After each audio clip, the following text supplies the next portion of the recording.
Come here, you have, ano na.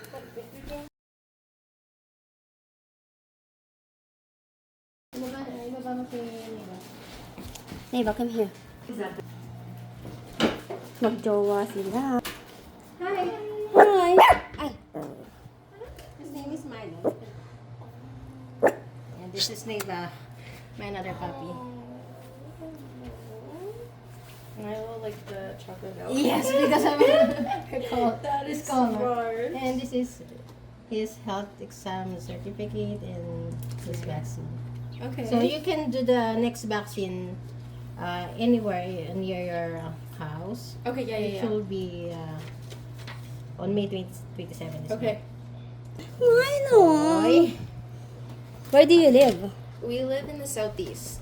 Oh, here also. How many minutes away from him? It was like 20 minutes. If he get older, can we visit him? Of course, yeah. Just wanna Just let me know. Yeah.